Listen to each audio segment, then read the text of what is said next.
Pues muchísimas gracias por su presencia. Son 4 temas los que queremos tratar el día de hoy con ustedes. En primer lugar, el tema de los precios de garantía del trigo que no ha pagado el gobierno federal, lo va a exponer el senador Miguel Márquez.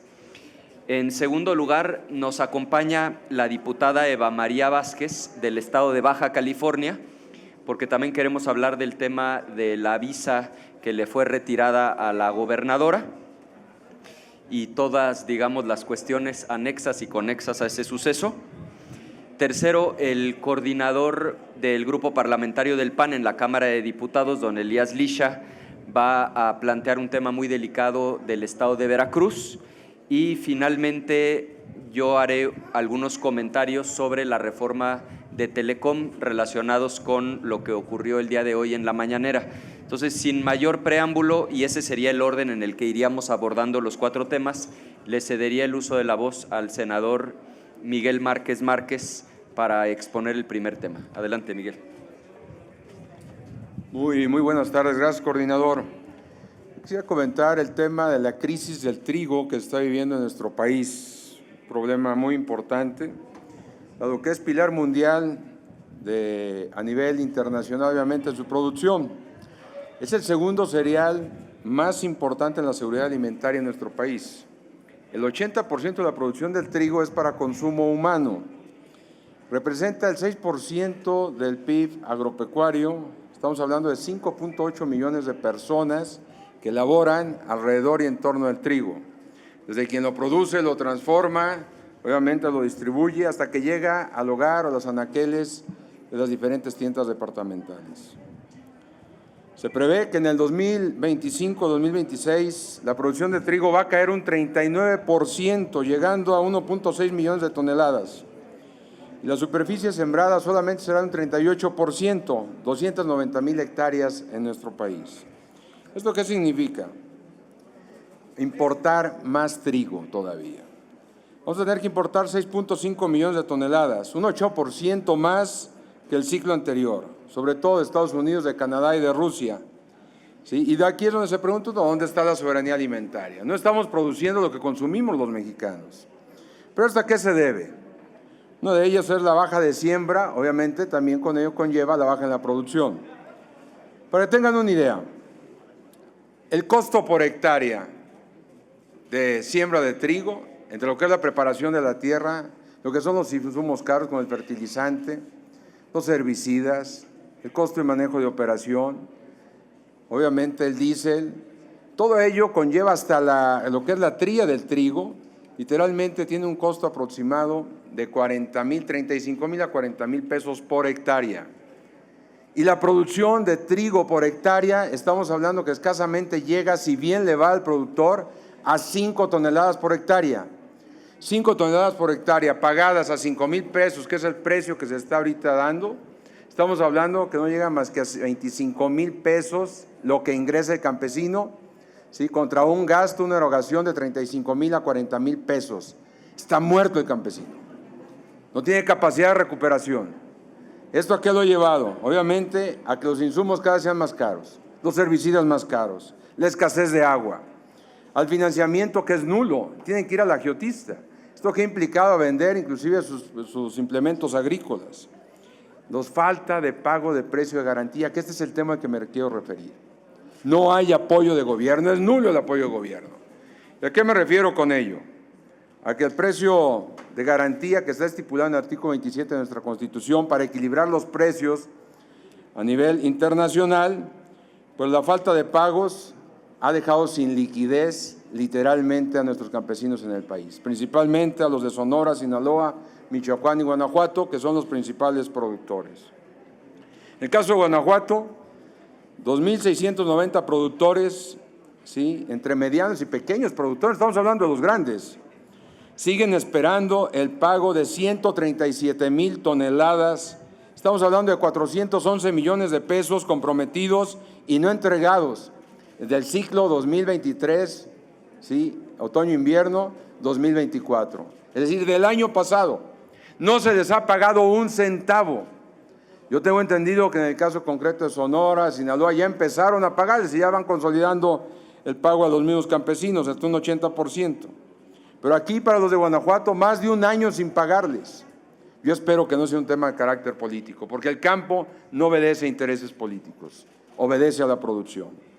Por ello, estamos viendo que es fundamental sí voltear a la gente del campo. Lo está haciendo inviable el tema del campo. Cada día perdemos más soberanía alimentaria, más seguridad alimentaria. Por ello, hoy propusimos un punto de acuerdo de urgente y obvia resolución, donde la SADER les pague lo que se les debe. Abrir las ventanillas también para este ciclo. Esto es fundamental decirlo. Hoy más que nunca necesitamos una estrategia coordinada, eficiente y sobre todo humana. Hay que ponernos en los zapatos de la gente del campo. Ellos son los que hacen posible que llegue el pan a nuestra mesa. No se está volteando a ver hacia ellos. Literalmente el campo está en agonía. Queremos seguridad, queremos soberanía alimentaria, hay que voltearlos a ver. No se puede competir con países de primer mundo que están altamente subsidiados y aquí no se les apoya absolutamente con nada. Se retiraron todos los apoyos. Y lo comprometido no se ha hecho una realidad. Por eso no dejemos solo al campo, no dejemos solo al campesino. El sistema producto trigo no aguanta más. El campo está desesperado, insisto, el campesino no aguanta más. El día de mañana, la toma de oficinas, el cierre de carreteras, lo vamos a ver si es que no se voltea a ver a la gente del campo que literalmente está en terapia intensiva. Muchísimas gracias.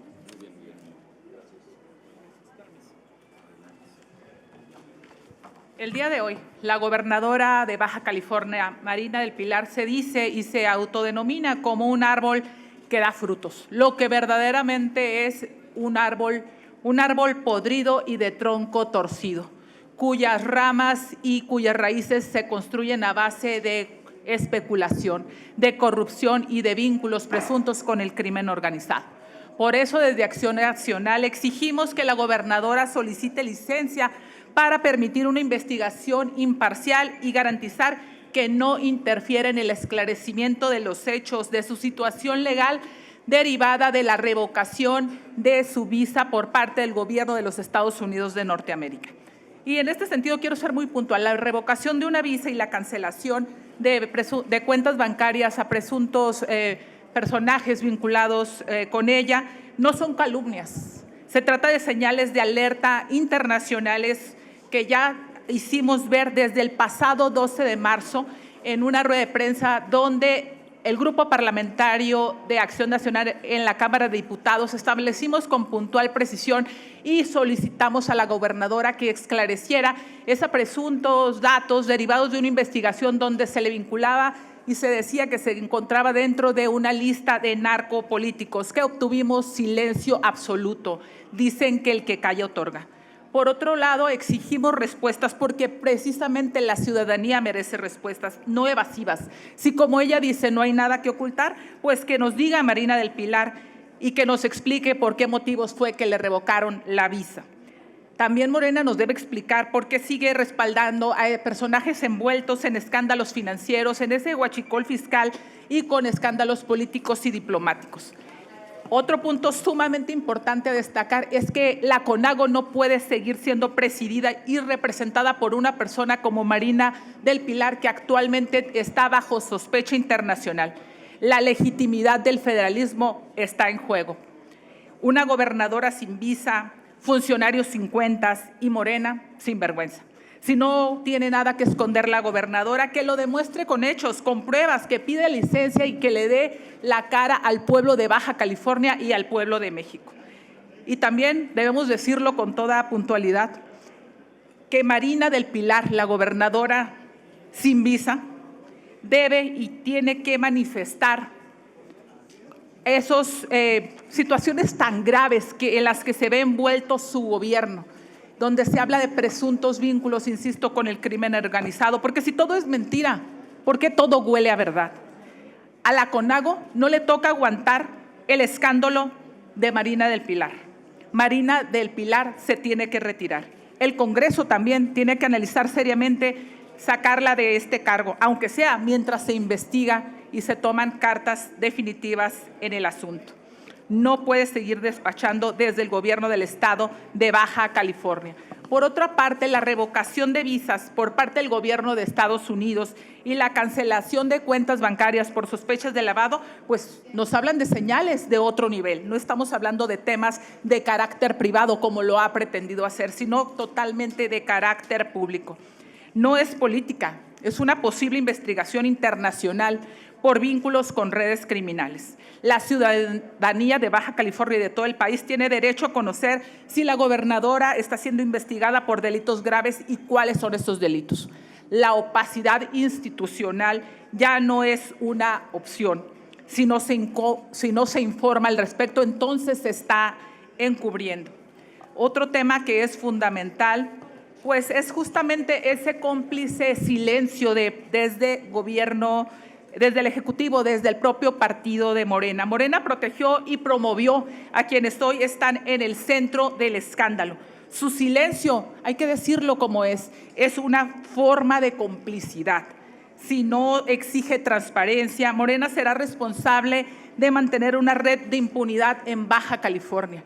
Y no es válido de ninguna manera, insisto, y perdón que sea tan reiterativa, que se diga que se trata de ámbito privado. No. La investidura de la gobernadora, la gobernabilidad en Baja California está en juego, en un ambiente donde el crimen ha tomado en sus manos a toda la entidad, donde lo que prevalece son desapariciones forzadas, donde lo que prevalece también tiene mucho que ver con ese desorden desde el propio gobierno y la intromisión del crimen en la gobernanza del Estado. Lo cierto es que al día de hoy, Marina del Pilar, la gobernadora de Baja California, no tiene visa, no tiene buenos resultados y tampoco tiene vergüenza.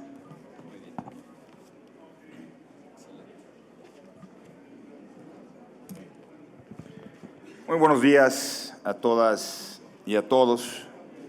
Lo que estamos viendo en todo el país, a lo largo y ancho, en los gobiernos de Morena, no son casos individuales, no son casos aislados, más que asuntos individuales. Estamos viendo los síntomas de un sistema enfermo de complicidad y de un oficialismo que, lejos de proteger los intereses de la ciudadanía, está esforzándose permanentemente por protegerse a sí mismo.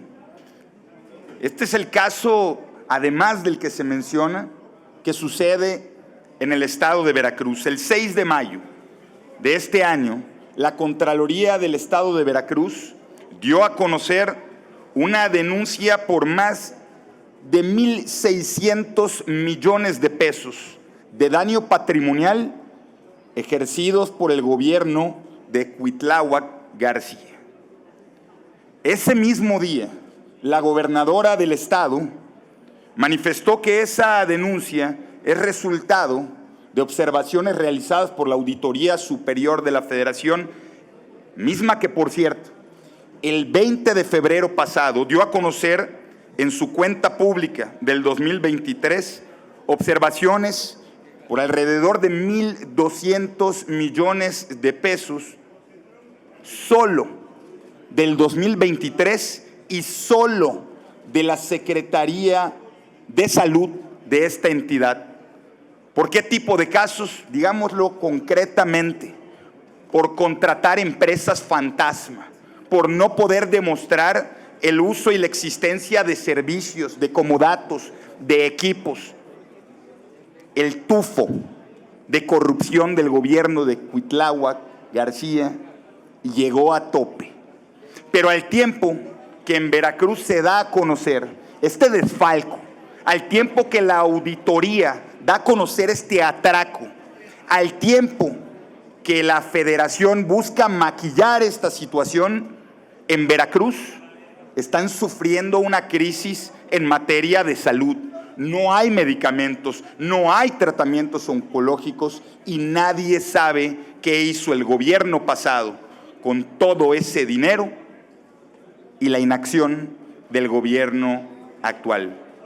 El día de ayer, nuestro presidente nacional, Jorge Romero, desde el estado de Veracruz, instruyó de manera muy precisa a los grupos parlamentarios, tanto del Senado de la República como de la Cámara de Diputados, para presentar un punto de acuerdo que hoy hemos presentado y que hacemos de su conocimiento, para llamar de manera enérgica y puntual al Gobierno de la República para separar de sus funciones al titular del Cenegas, a Cuitláhuac García, para que sin cargo haga frente, sin la cobija del gobierno federal, a las acusaciones por más de 1.600 millones de pesos. De inicio, hay que decirlo, porque esto solo se trata de 2023 y los veracruzanos y las veracruzanas tengan una respuesta concreta.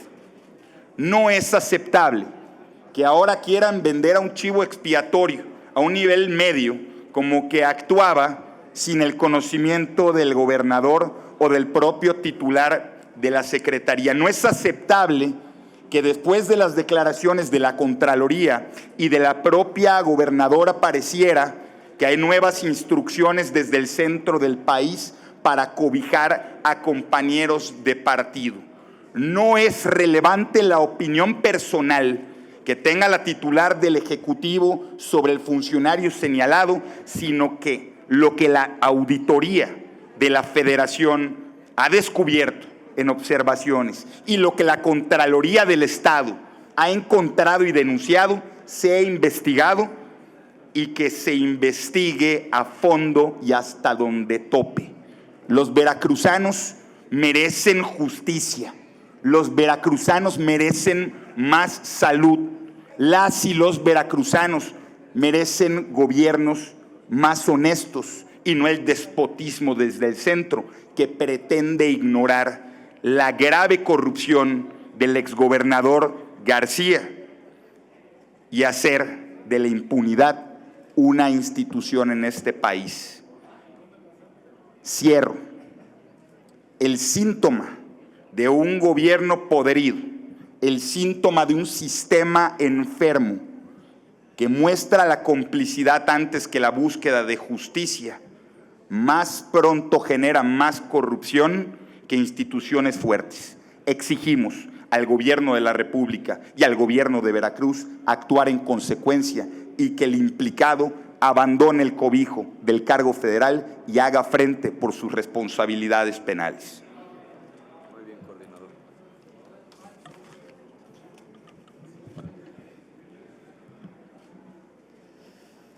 Sobre lo que quienes me antecedieron en el uso de la voz han señalado, quisiera hacer un par de comentarios y después me referiré al tema de telecomunicaciones. Lo que nosotros estamos denunciando tiene nombre y se llama pacto de impunidad. Y lo que nosotros hoy venimos a exigir es justamente que rompan el pacto de impunidad. Por un lado tenemos una gobernadora a la que le han retirado la visa, no ha querido transparentar las razones, pero diversos medios de comunicación han dado cuenta de que tiene que ver con vínculos con el crimen organizado, particularmente con el dinero del huachicol fiscal que después estuvieron lavando en cuentas estadounidenses. ¿Y cuál es la reacción del gobierno federal? Proteger a la gobernadora, respaldar a la gobernadora. ¿Qué exigimos? Que rompan el pacto de impunidad. En Veracruz exactamente lo mismo. Un exgobernador, Cuitláhuac García, señalado no por nosotros, por la Auditoría Superior de la Federación, de desviar 1.600 millones de pesos, literalmente de robárselos a través de empresas fachada que no existían. Esto inclusive la gobernadora del estado de su propio partido lo confirmó a través de denuncias y nuevamente, ¿cuál es la consecuencia? Protegerlo en un cargo federal. Es decir, quien desvió ese dinero hoy ocupa el Cenegas, un cargo muy importante a nivel federal. Otra vez es el pacto de impunidad. A los que son de casa se les perdona, se les cobija, se les protege. Nuestra exigencia es muy clara, que rompan el pacto de impunidad, que quien la haya hecho la pague. Esa es la exigencia del Partido Acción Nacional. Sobre el tema de Telecom, cambiando radicalmente de asunto, como saben, hoy en la conferencia mañanera estuvo presente la Presidenta de la República y Pepe Merino, el titular de la Agencia de Transformación Digital. Lo que se dijo durante la mañanera tiene dos aspectos que queremos resaltar.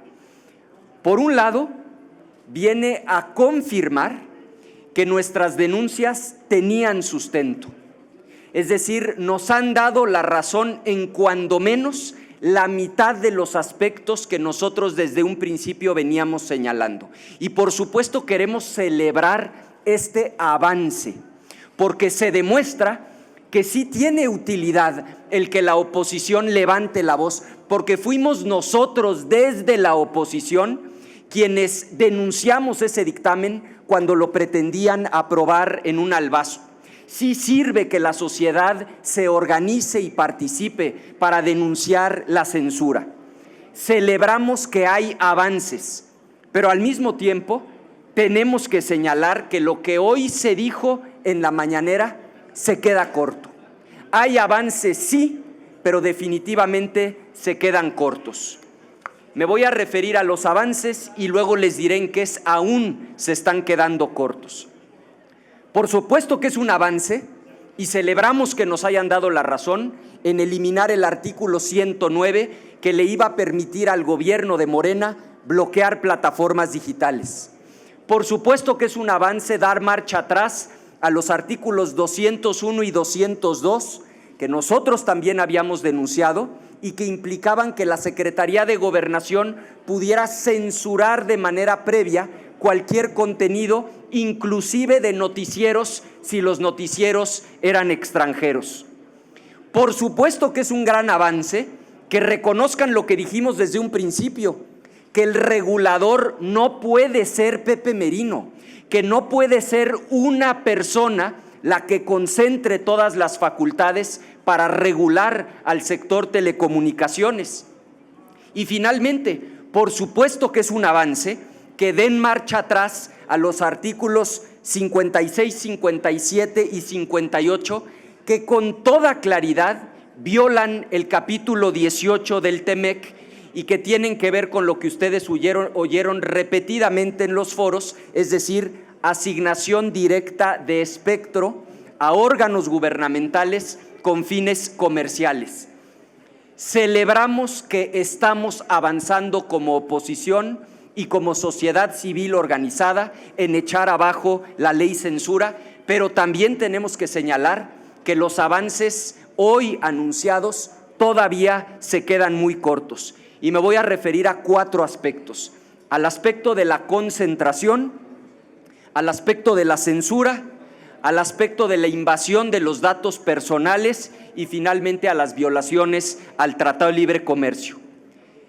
Qué bueno que reconozcan que no puede ser una persona la que concentre todas las facultades para regular al sector telecomunicaciones, pero definitivamente su propuesta de un órgano desconcentrado de la misma Agencia de Transformación Digital se queda muy corta.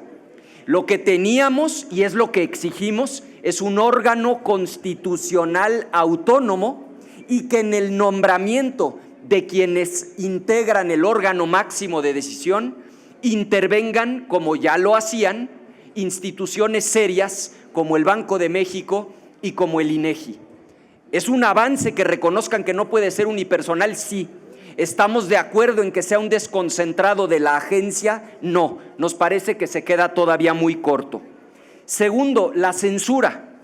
Como ya lo dije, claro que es un avance que eliminen el 109, pero no se pronunciaron sobre el artículo 8, fracción 62, que les permite, fíjense qué grave, ordenar la suspensión inmediata de las transmisiones. Lo mismo van a encontrar en el artículo 184. Hay avances, pero se sigue quedando corta esta ley y hoy sigue censurando. Tercero, sobre el tema de datos personales, y no vamos a quitar el dedo del renglón. Artículo 8, fracción 64.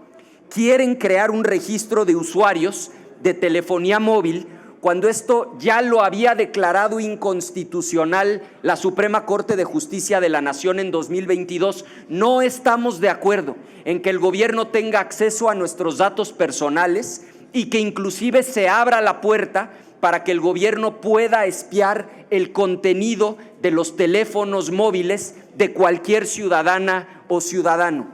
Y finalmente, las violaciones al TEMEC. Qué bueno que ya eliminaron o están dispuestos a que se eliminen 3 artículos, pero si ustedes revisan el capítulo 18, particularmente el 18.17 del TEMEC, es clarísimo nuestro compromiso. El órgano regulador tiene que ser independiente, y subrayo la palabra independiente. Un órgano desconcentrado, como lo plantearon hoy en la mañanera, no cumple con este requisito. Es más, vean cómo sucede con nuestro propio socio comercial, que es Estados Unidos. Allá el regulador es la FCC y no está adscrita a ningún departamento, a ninguna secretaría. Aquí pretenden adscribirlo a la Agencia de Transformación Digital y no le reporta al Ejecutivo, le reporta directamente al Congreso. A eso nos comprometimos cuando firmamos el Tratado de Libre Comercio. En resumen, celebramos los avances que hasta ahora hemos logrado para echar abajo la ley censura, pero definitivamente lo que hoy en la mañana se planteó representa avances, pero se queda corto. Estamos a sus órdenes para preguntas sobre cualquiera de los temas planteados y pues nos iremos intercalando dependiendo del tema. Gracias, coordinador. Abrimos esta ronda de preguntas y respuestas con Diana Benítez, del Financiero. Buenas tardes, legisladores. Mi pregunta sería para usted, coordinador Ricardo Anaya. Hace rato la senadora Carolina Villano decía que ellos, como bancada del PRI, están analizando presentar una contrapropuesta a la reforma a la ley de Telecom y que estarían platicando o ya están platicando con la oposición. La bancada del PAN estaría en ese sentido también alistando su propia propuesta o en conjunto con las bancadas de oposición. Ese es un punto muy importante. Lo que vimos hoy en la mañana por parte de Pepe Merino y de la presidenta, pues es una presentación de PowerPoint. Y lo que se vota en el Congreso mexicano no son presentaciones de PowerPoint. Aquí se votan dictámenes. Entonces nosotros, por supuesto que estamos trabajando en una propuesta concreta a nivel de dictamen para resolver justamente estos 4 aspectos que nos parecen por mucho los más problemáticos. Los recapitulo rápidamente. 1, el tema de la concentración. 2, el tema de la censura que sigue presente. 3, la violación de los datos personales. Y 4, las violaciones al Tratado de Libre Comercio. Entonces, respuesta: sí, estamos trabajando en un documento y nosotros, por supuesto, nos vamos a concentrar en un dictamen, no en un PowerPoint como lo presentaron el día de hoy en la mañanera. Gerardo Segura, de Azteca Noticias. Sí, senador, ¿no sería mejor que retiraran esta propuesta de manera total, absoluta? Porque está plagada todos los artículos de censura, prácticamente en todos los artículos. ¿No sería mejor que la retiraran y que construyeran una con ustedes en consenso, como se hicieron anteriores en otros gobiernos, que la fueran construyendo con ustedes? ¿Por qué? Pues de no ser así, sería un simulatorio, una farsa, porque hemos visto que no están dispuestos a ir a fondo en transformaciones de fondo. Esa sería mi pregunta. Bueno, por supuesto que sigue latente el riesgo de que todo este ejercicio se convierta en una farsa. Eso no lo sabremos sino hasta que haya dictamen y que ese dictamen se vote en ambas cámaras. Hay que recordar, me lo comentaba ahora mismo el coordinador del grupo parlamentario del PAN en la Cámara de Diputados, Elías Lisha, que en paralelo a los conversatorios que se están llevando a cabo aquí en el Senado de la República, ya hay 2 foros convocados también en la Cámara de Diputados. Entonces, existen los 2 caminos, Gerardo. Un camino es borrón y cuenta nueva y arrancar de cero. El otro camino es modificar a fondo el dictamen que fue aprobado de manera absolutamente absurda en aquella comisión y que el nuevo dictamen recoja absolutamente todas nuestras observaciones. Lo importante es que lo que se someta al Pleno no permita la concentración y que no haya una sola coma de censura en esta ley. Nosotros no vamos a aprobar un dictamen si lo que está planteando es censurar la opinión en nuestro país. Nuestra defensa va a ser firme por la libertad de expresión. Pero sí sería bueno que se armara esta nueva iniciativa o estas modificaciones en consenso con ustedes, con la oposición. Por supuesto que eso sería lo ideal. En cualquier caso, tenemos los dos caminos: empezar de cero o una modificación profunda del dictamen actual. De acuerdo. Mi última pregunta, senadores. La presidenta Sheinbaum debería de investigar y entregar los expedientes de los narcopolíticos, ya algunos señalados por Estados Unidos, porque hay varios. Ahí está Américo Villarreal de Tamaulipas, el de Sinaloa, Rubén Rocha Moya, hasta Mario Delgado en la Secretaría de Educación. Debería entregar Sheinbaum esos expedientes, porque si no, ella se convertiría también en cómplice y la justicia también podría alcanzarla ella misma, ¿no? ¿Qué opinión tiene? Por eso insistía en que no se tratan de casos individuales, de casos particulares, sino en una serie de síntomas de un sistema enfermo de complicidad y lamentablemente un oficialismo absolutamente preocupado por protegerse a sí mismo. Yo lo que he señalado y hemos señalado en diferentes momentos desde el grupo parlamentario del PAN es que lo primero que debiera hacer el gobierno federal no solo es ir a intercambiar información, sino solicitar la información que desde hace meses desde Estados Unidos se señaló de posibles miembros del gobierno mexicano involucrados con el crimen organizado. Esta alianza intolerable que señaló el gobierno de Estados Unidos.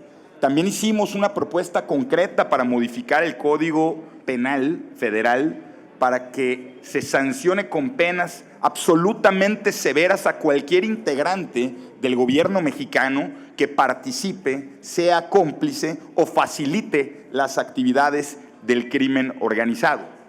Por eso insistimos en que antes de pasarse la cobija desde el gobierno federal a los allegados del partido en el poder, deberían estar preocupados por desarticular al crimen organizado, empezando por sus miembros más influyentes, que son los que desde el gobierno engañan a la gente para obtener la confianza y la traicionan lacerando todos los días a las familias mexicanas. Si es el tema del retiro de una visa, si es el tema del señalamiento por facilitar el tránsito de combustibles a través del huachicol fiscal, con estructuras financieras o con decisiones gubernamentales, todos pueden estar dañando a México operando con el crimen organizado, y cerrar los ojos, cerrar los oídos no sirve para nada. Lo que tienen que hacer es abrir los ojos, abrir los oídos y cerrar la boca un rato, procesar la información y buscar perseguir a quienes desde el gobierno, sin importar partidos políticos, están facilitando las actividades del crimen organizado. Y si Estados Unidos tiene información que le sirve al gobierno mexicano, en vez de negarla, deberían de estar buscando hacerse de ella para desarticular cualquier posibilidad de que cualquier gobernante de cualquier partido forme parte de estas estructuras. Ustedes señalan aquí pacto de impunidad. Hay un pacto de impunidad. Pacto de complicidad también. Pacto de complicidad. Sheinbaum podría ser cómplice si no actúa en contra de esto. La impunidad es consecuencia directa de la complicidad que se da desde el gobierno. Fernando Moctezuma, de Síntesis Legislativa. Hola, Fernando. Buenas tardes.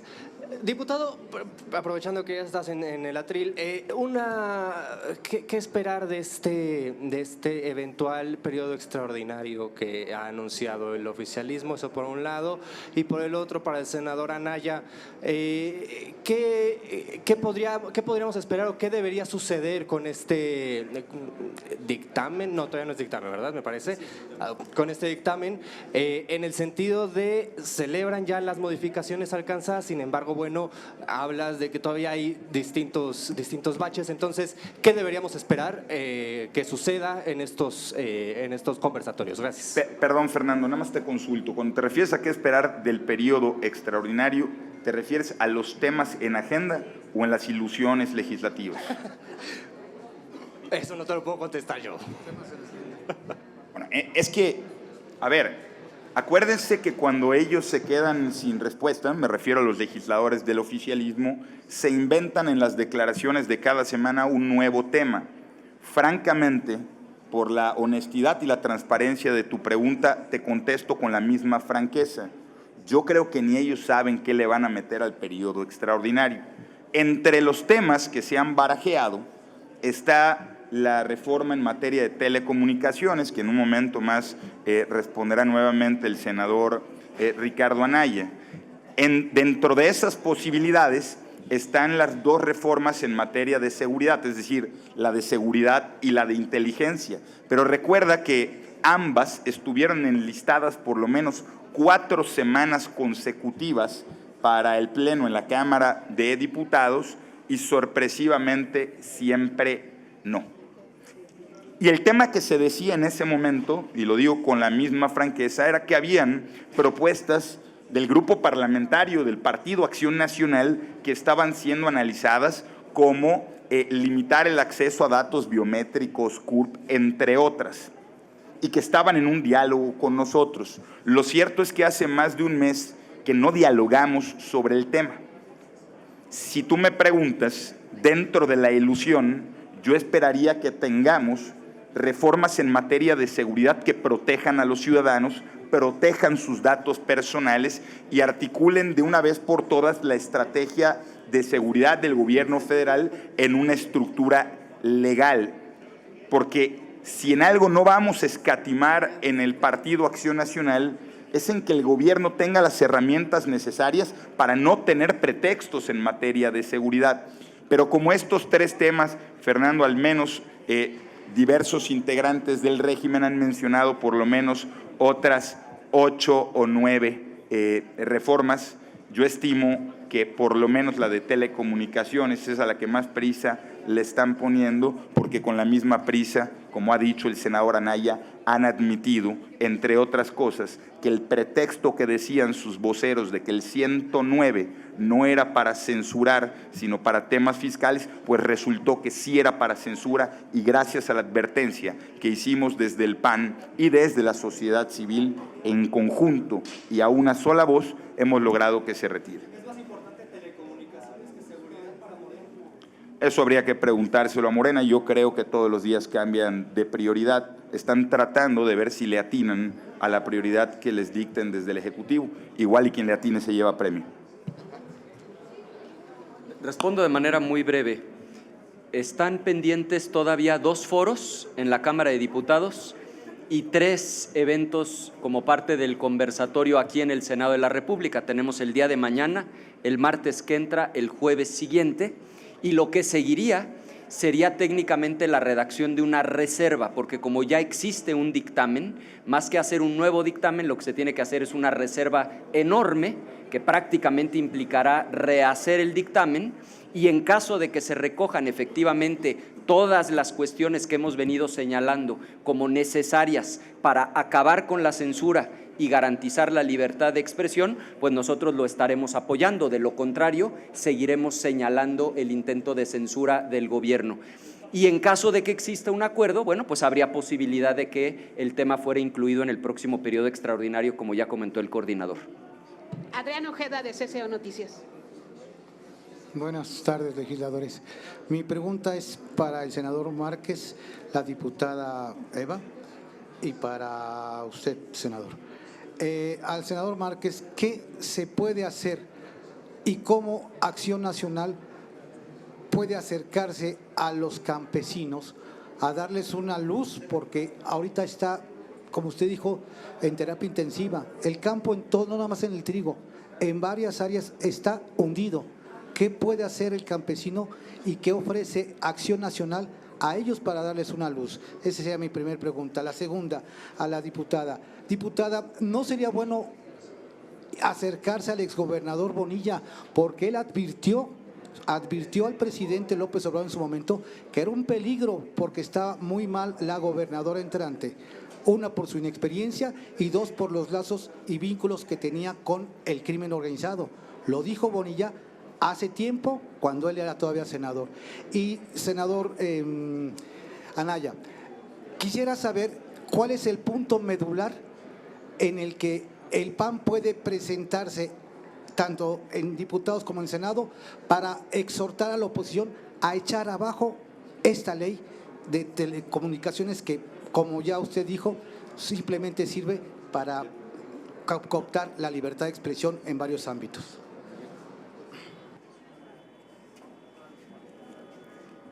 Mira, lo que tenemos que hacer es que se cumpla lo que está establecido en la ley, en la Constitución. En el último párrafo del artículo 27 constitucional deja de manera muy clara los precios de garantía, donde en la SADER, concretamente en Segalmex, ya tienen un presupuesto asignado para ello, y son para algunos granos básicos, dentro de ellos el trigo, como bien lo mencionaba, que es el segundo cereal más importante de consumo aquí en nuestro país. Está pagando ahorita comercialmente a 5,000 pesos aproximadamente, cuando el precio de garantía es de 7,500 pesos. Entonces tienen que depositarle a estos miles de campesinos esos 2,500 pesos que son de ellos y que se los deben, que están registrados, que los tienen anotados. Entonces lo que tienen que hacer es urgentemente, ¿sí?, pagarle literalmente a todos esos campesinos lo adeudado del año pasado. Y por otro lado, abrir ventanilla para que también desde este año, en este ciclo, donde ya está trillando, ya está cosechando, se abra la ventanilla para que se anote el número de toneladas por cada campesino producidas para que sea posteriormente el próximo pago. Entonces, ¿qué es lo que tiene que hacer el gobierno federal? Pagar lo que está establecido en la Constitución. Muy buenos para subir toda la Constitución, garantizar todos los derechos habidos y para haber, pero malos para pagar. Y ahí está la muestra. Ahí está la muestra, el campo ya no aguanta más. Fíjense, el kilo de tortilla de harina, por ejemplo. Ahorita pasé hace rato aquí al otro. 333 gramos te cuesta 22 a 25 pesos el precio de la tortilla de harina. Si lo multiplicas por un kilo, aproximadamente son 80 pesos más o menos, el kilo de tortilla de harina. ¿Qué tendría que hacer el campesino para comprar un kilo de tortilla de harina? Tendría que estar literalmente, estamos hablando que son aproximadamente 8 kilos de trigo, venderlo para comprar 1 kilo de tortillas para su familia. Está tronado. Si le cuesta producir 40,000 pesos, ¿sí?, la hectárea, perdón, de trigo, y solamente recibe 25,000 pesos, que es el precio comercial, y no recibe ese precio de garantía, está muerto el campo. Por eso vamos a tener que importar más trigo el próximo año. Va a haber menos superficie cultivable de trigo. Vamos a depender cada día más del exterior. Entonces el campesino está destinado a morir. La cebolla, ya no te digo otra cosa, sale más caro cosecharla. Ya la están dejando en el barbecho, la están literalmente barbechando. Ahí se está quedando. El maíz igual. Ya lo vimos, somos deficitarios. Más de la mitad del maíz que consumimos en este país se tiene que comprar del extranjero. No hay soberanía alimentaria. ¿Por qué? Porque no hay subsidios, no hay apoyo, no hay un tratamiento especial al sector primario que es el campo mexicano. Por eso el tema es: cumplan con la ley, sean empáticos con la gente del campo, que es la que lleva el alimento a la mesa, y no nomás sirva para discurso del gobierno oficial. Muchas gracias. Trataré de ser muy puntual y concreta en la respuesta a tu pregunta. Al día de hoy, la postura es muy clara de Acción Nacional. Nosotros presentamos un punto de acuerdo con estas exigencias que además hacemos propias, por supuesto, pero que representan la exigencia de la ciudadanía en Baja California y en todo el país. Requerimos que la gobernadora Marina del Pilar no pueda continuar bajo ese encargo, que pida licencia, que no mantenga su presidencia en la CONAGO, que dé las explicaciones debidas y sobre todo no puede estar presidiendo las mesas de seguridad. El pueblo de Baja California requiere, exige y se merece respuestas en un clima tan grave que estamos viviendo de ingobernabilidad. Requerimos que se recupere la credibilidad en las instituciones y la confianza en la postura que en su momento pudiera o no, o el acercamiento o no que pudiera darse con el gobernador Bonilla. Creo que pues él si tiene algún elemento o argumento que vertir, que lo haga. Nosotros estamos haciendo lo propio desde el Grupo Parlamentario de Acción Nacional, desde el propio Instituto Político, y es a lo que nos estamos enfocando, hacer la voz de la ciudadanía que exige resultados, respuestas y sobre todo la puntual atención a los problemas que mayormente aquejan a Baja California. Gracias, Adrián. De manera muy puntual, como lo hicimos desde el principio y va a ser nuestra posición hasta el día en el que se esté votando en el Pleno, estaremos en contra de cualquier forma de censura y defendiendo la libertad de expresión. Esa va a ser la brújula que va a orientar nuestro trabajo de aquí a que el asunto se vote en el Pleno. La penúltima pregunta es de Margarita Nicolás, de Cadena Raza. Adelante, Margarita. Sí, gracias. La primera para la diputada Eva, preguntarle si ya han pensado que si no pide licencia a la gobernadora de Baja California, ¿qué va a pasar con el esposo? Porque hasta donde sabemos tiene un cargo honorario. Entonces, ¿pedirían que lo destituya de ese cargo o cómo le van a hacer pues, para que él no tenga presencia en el gobierno? Y también al senador Márquez, ¿cuáles son las consecuencias, senador, de esta crisis del trigo en nuestro país? Porque sabemos que en el norte es el mayor consumidor de la harina de trigo. Entonces, ¿qué va a pasar? Y también sabemos que si hay un grano que necesita agua, pues es el trigo para su cultivo y están en sequía. ¿Cómo hay que hacer para proteger a los campesinos y la producción de este grano? Y al diputado o senador Anaya, preguntarles que cómo pretenden que el gobierno cree un órgano autónomo en el caso de telecomunicaciones, cuando sabemos que les tienen miedo, han desaparecido todos los órganos autónomos, así que ustedes creen que van a crear uno. Gracias.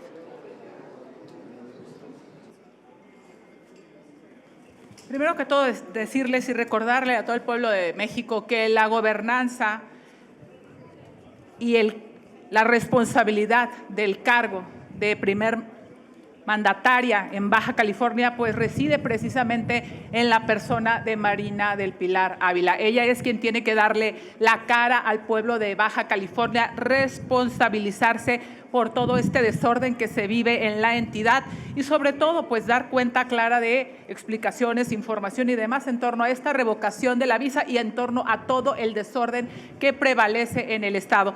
Cualquier cosa que derive de esta situación es su responsabilidad y es ella, insisto, quien debe dar la cara. El tema que comentabas sobre este personaje, yo creo que ella también debe hacerse responsable y en su momento, bueno, tomar las cartas en el asunto que esto amerite.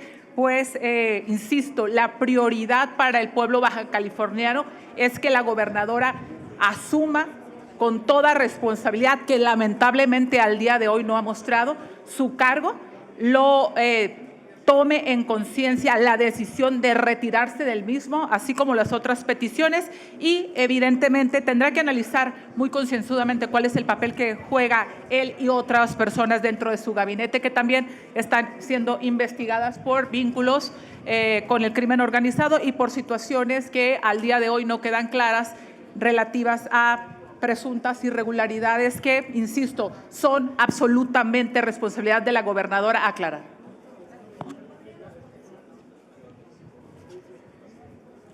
Puedo más comentar, es muy clara la premisa.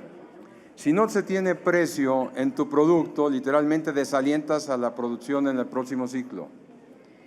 ¿Y esto a qué nos lleva? Que el gobierno federal inclusive tiene que incrementarle el presupuesto para el campo. Al contrario, se fue cada haciendo menos en los presupuestos federales recientes.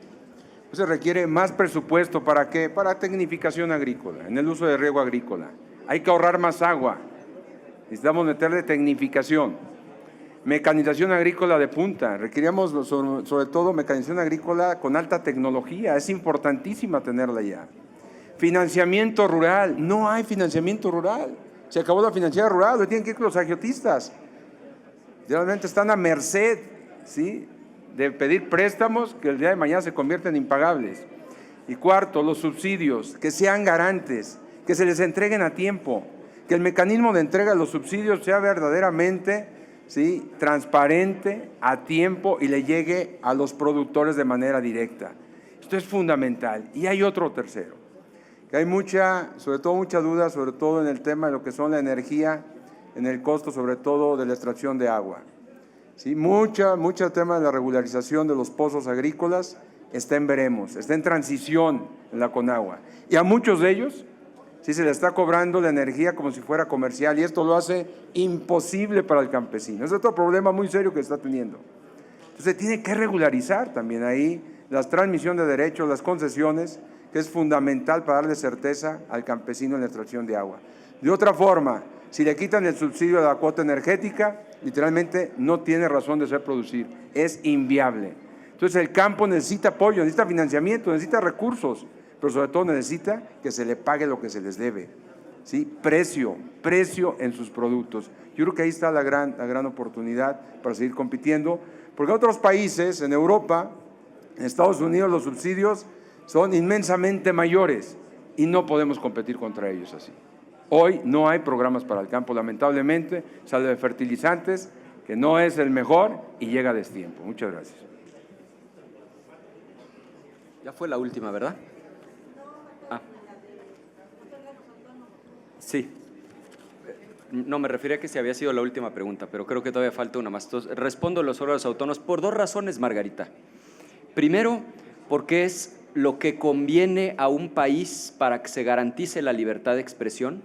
Tomó literalmente 30 años pasar de un modelo de concentración, esto era así en el sexenio de Salinas de Gortari a finales de los años 80, cuando la Secretaría de Gobernación concentraba todas las facultades en materia de regulación, pasando por el primer paso que se dio por presión de la sociedad, de la oposición, cuando se crea la COFETEL, y finalmente, gracias a la oposición, gracias a la sociedad civil organizada, la creación del IFT como órgano constitucional autónomo. Esa es la primera razón, porque es lo correcto, porque es lo que conviene a la libertad de expresión.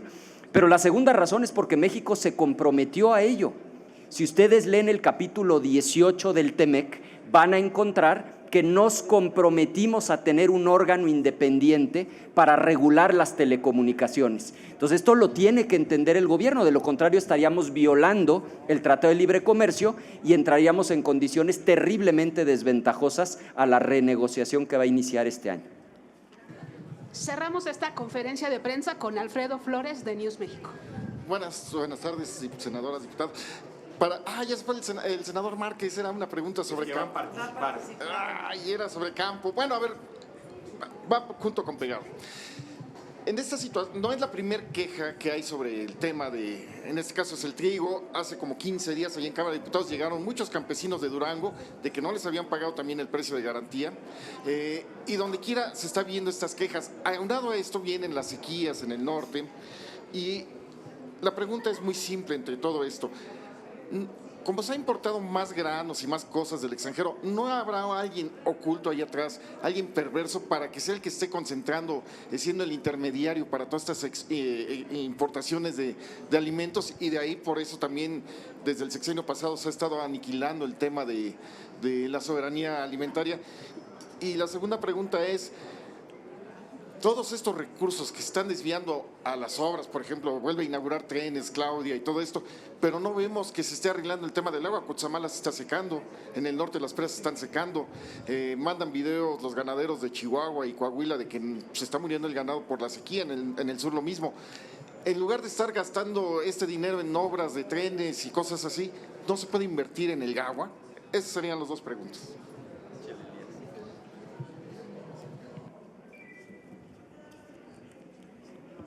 Has planteado un tema bastante general y que muestra las prioridades del gobierno. No podemos nosotros afirmar que haya escondido un intermediario, pero sí una profunda ignorancia.